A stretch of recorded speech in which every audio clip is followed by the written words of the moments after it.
Hello everybody and welcome back. My continuation of Jonathan Swift,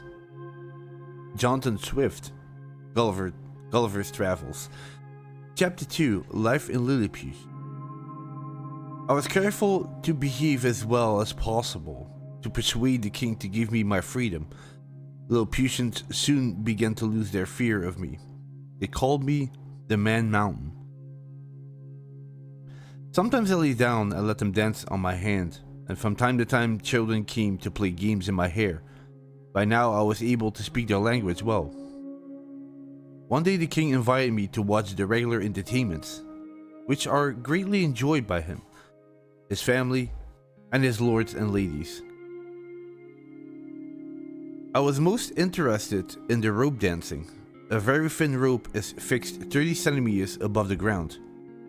People who want to become the king's most important officials jump and dance on this rope, and whoever jumps highest without falling gets the best job. Sometimes the king orders his lords to dance on the rope to show that they can still do it. This sport is, of course, rather dangerous, and there are occasional deaths as a result. It seems a strange way of choosing officials. There was another interesting entertainment. The king holds a stick in front of him and sometimes moves it up and down. One by one people come up to him and jump over the stick or crawl under it. They go on jumping and crawling as the king moves the stick.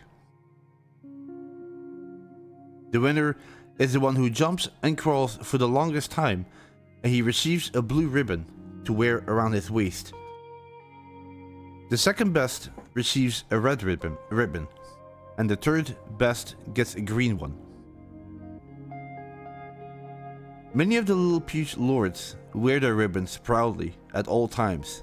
I had certainly never seen entertainment like this in any of the countries I had visited before.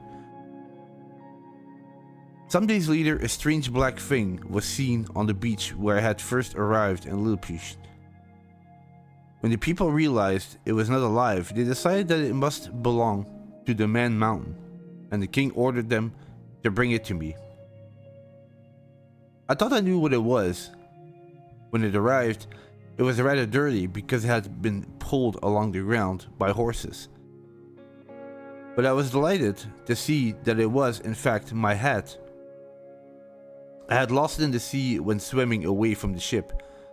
I begged the king so often for my freedom that at last he and his lords agreed that I need not to be a prisoner any longer. However, I had to promise certain things: to help the Lilliputians in war and peace, give 2 hours warning before a visit to their capital so that people could stay indoors, to be careful not to step on any Lilliputians or their animals, to carry important messages for the king if necessary, to help the king's workmen carry heavy stones, to stay in Lilliput until the king allowed me to leave. On his side, the king promised I would receive food and drink enough for 1,724 Lilliputians. I agreed to everything at once. My chains were broken and I was free at last. The first thing I did was visit the capital city. The people were warned that they would not be in danger. I stepped carefully over the city wall, which was less than a meter high. I walked slowly through the 2 main streets. It is usually a very busy city, with shops and markets full of people, but today the streets were empty. There were crowds watching me from every window. In the middle of the city is the king's palace. The king had invited me to enter it, so I stepped over the surrounding wall into the palace garden. But unfortunately, the palace itself has walls 1.5 meters high around it. I did not want to damage these walls by trying to climb over them, so I walked carefully back out of the city and into the king's park. Here, I cut down several of the largest trees with my knife and made 2 wooden boxes. When I returned to the palace with my boxes, I was able to stand on one box on one side of the wall and step onto the other box on the other side. I lay down on the ground and looked through the windows right into the king's rooms. You cannot imagine a more beautiful place to live in. The rooms and furniture are perfect in every detail. As I was looking in, I could see the queen, surrounded by her lords and ladies. She kindly put her hand out of the window for me to kiss. I think I should give you some general information about Lilliputians. Most Lilliputians are about 15 centimeters tall. The birds and animals are, of course, much smaller than the people, and the tallest trees are only a little taller than I am. All crimes here are punished, but if someone is accused of a crime, and then it is proved that the accuser is lying, the accuser is immediately killed. Lilliputians believe that there are two sides to the law. Criminals must be punished, but people of good character must be rewarded. So if a man can prove that he has obeyed every law for 6 years, he receives a present of money from the king. They also believe that any man who is honest, truthful, and good can serve his king and country.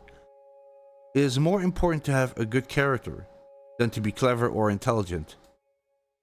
However, only those who believe in God are allowed to be the king's officials.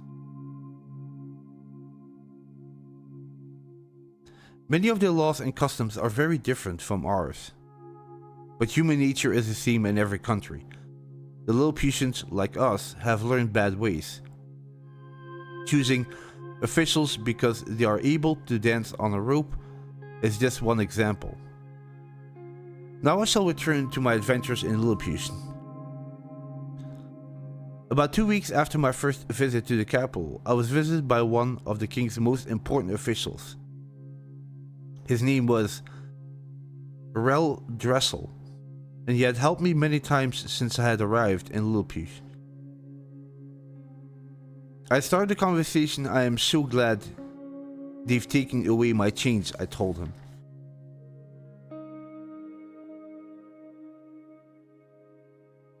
Well, my friend, he answered, let me tell you something. You're only free because the king knows we're in a very dangerous situation. Dangerous? I cried. What do you mean?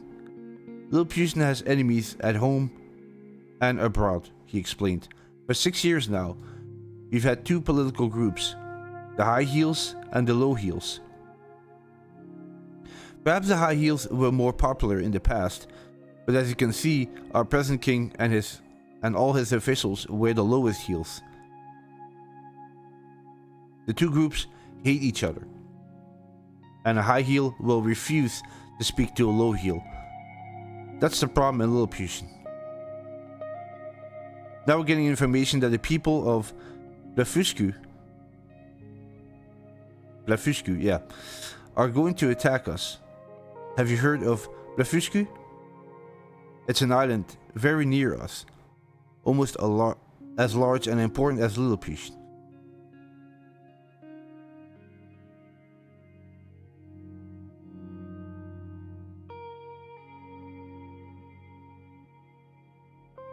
They've been at war with us for 3 years, you see. But how did this war start? I asked. Well, you know, of course, that most people used to break their boiled eggs at the larger end. But our king's grandfather once cut a finger while breaking his egg this way, and so his father, the king, ordered all Lilliputians from then on to break the smaller end of their egg. People who do that are called small Indians.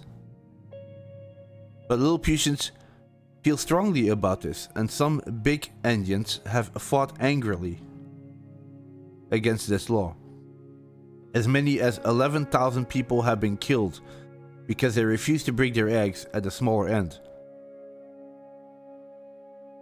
Some of the big Indians have escaped to join our enemies in Blefuscu.